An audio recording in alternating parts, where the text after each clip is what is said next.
Ni y'a ka fɔ kunnafoni nasira fɛ mun bɛ tali kɛ novembre kalo tile 28 san 2023 kulubakaw fɛ yen nɔ a bɛ fɔ ma ko yuruguyurugu kɛlɛli o baaraw kun bɛ sen na kɛrɛnkɛrɛnnenya la a bɛ fɔ jakulu ma ko Oakley ale y'a ka rapport ye san 2022 k'o di jamana ɲɛmaa ma colonel Asimi Goita tarata don n'o bɛnna novembre kalo tile 28 ma san 2023 jamana ɲɛmaa colonel Asimi Goita ale ye bisimilali kɛ a ka dayɔrɔ la a bɛ ka fɔ nin lajɛ in a kun bɛ a ka bonya hukumu kɔnɔna la a fɔ ma ko rapport annuel la san 2022 hukumu kɔnɔna la i bɛ ka fɔ office central de lutte contre l'enrichissement illicite Oakley maaw o ye wulikajɔ kɛ ka se ka taa baara ninnu timɛ a kɛla a fɔra ma ko salle des banques kulubakaw fɛ yen nɔ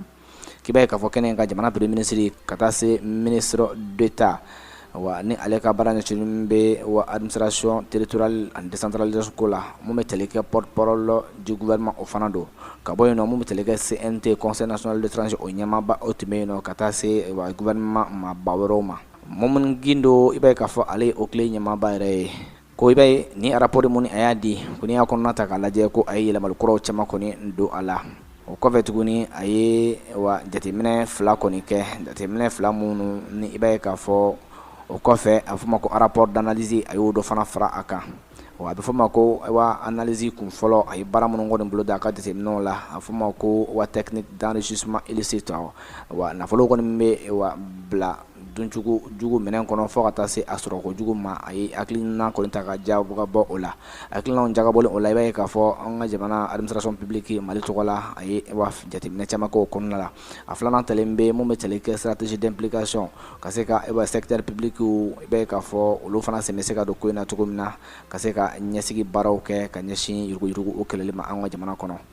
rapport d'analyse ni y'a ta k'o lajɛ ko ale kɔni o kuma la mun bɛ tali kɛ dɛmɛ minnu kɔni bɛ ta k'a di an ka ekɔliso o ma n'o tali kɛ établissement public la ekɔliso mun bɛ tali kɛ yɛrɛ ye ekɔlisow kan a fɔ ma ko wa enseignement secondaire général ka taa se technique ani professionnel o ma san 2017 ka taa bila san 2022 la o hukumu kɔnɔna la Oakley ɲɛmaaba a y'i t'o la ka hakili jigi fana kɛ mun bɛ tali kɛ baaraba minnu fana kɛla Oakley fɛ wa don tɛmɛn'o la ka ɲɛsin yuruguyurugu kɛlɛli ma Mali kɔnɔna la o kɔfɛ a ye yelen da jaabiba saba kan jaabiba saba mun n'i y'a ta k'a lajɛ an ka jamana constitution kura n'o bɛ tali kɛ constitution mun ni ale kɔni bolonɔ bilala juillet kalo san 2023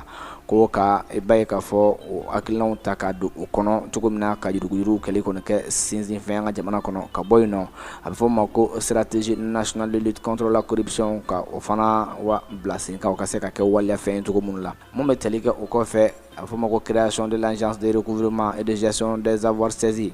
o confisqué o ko bɛ dɛmɛ k'o fɔ wa cakɛda min bɛna bila sen kan o cakɛda ka kɛ sababu ye ka wa kasabiw fara ɲɔgɔn kan kasabi minnu kɔni minɛla maaw kɔ kasabi minnu kɔni tala ka bila ka don cɛnni sira fɛ jamana kasabiw ka se ka o fara ɲɔgɔn kan cogo min na o fana o jɛkulu ka bila sen kan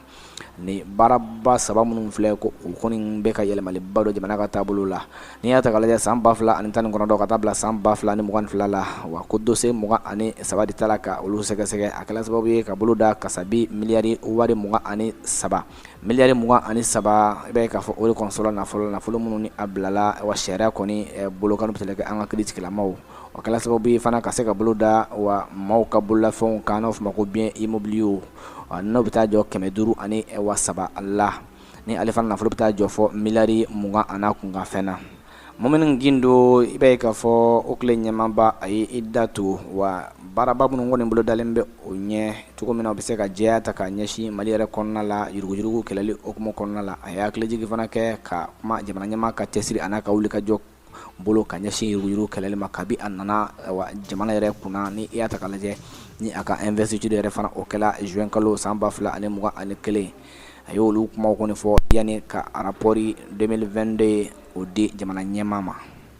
mun bɛ tali kɛ colonel Asimi Goita la jamana ɲɛmaa a ye foli ale ni waliɲuman dɔn a cɛsiri minnu kɔni kɛla Oakley maaw fɛ nin baara in na ka ɲɛsin yuruguyurugu kɛlɛli ma ani ka se ka nafolo kɔni sɔrɔ ni nafolo minnu kɔni man kan bɛɛ k'a fɔ kɔfɛ a ye datu fana kɔlɔlɔ caman kɔni bɛna se ka bɔ a kɔnɔ bɛ tali kɛ yuruguyurugu kɛlɛli la wa jamana a bɛ se ka bila ɲɛ ani wa cɛsiri ni baara minɛn kɔnɔ fɔ ka taa se yiriwali ma cogo min na a tɛ taa cogo si la ɲɛji bɔ ko a tɛ se ka taa cogo si la fana ni wa ko ma jɛya o la a ko bɛna to sen na komi a yɛrɛ jamanadenw ye laɲini mun kɛ a kɔnɔ jamana ɲɛmaa a ye welewelemada kɛ ka ɲɛsin wa jamana gouvernement yɛrɛ ka baaraw kɔnɔna ma ka se ka wa fu siri mun bɛ tali kɛ yuruguyurugu baaraw la wa tɛna se ka kɛ cogo si la ni wulikajuma kɛ ka se ka a ko in kɛlɛ cogo minnu la mun bɛ tɛle kɛ ɲagilibaliya o ka se ka kɛlɛ ka yuruguyurugu kɛlɛ wa nafolo ka se ka sɔrɔ sira cɛjugu fo bɛɛ lajɛlen ka kɛlɛ an ka jamanaba in kɔnɔ o y'o i da t'u la ka sɔnni da o kan o kɔfɛ a ye foli ani walimadɔ bila ka taa o tile ɲɛmaaba ma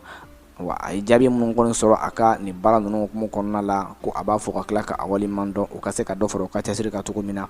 mun bɛna kɛ sababu ye fana ka se ka ɲɛfɔli ani faamuyali ko ɲuman caman di jamanadenw ma o kɔfɛ ka se ka fu siri nin wa baara ni hakilina ni ko in cɛjugu la n'o bɛ tali kɛ yuruguyurugu ka anw ka jamana kɔnɔ.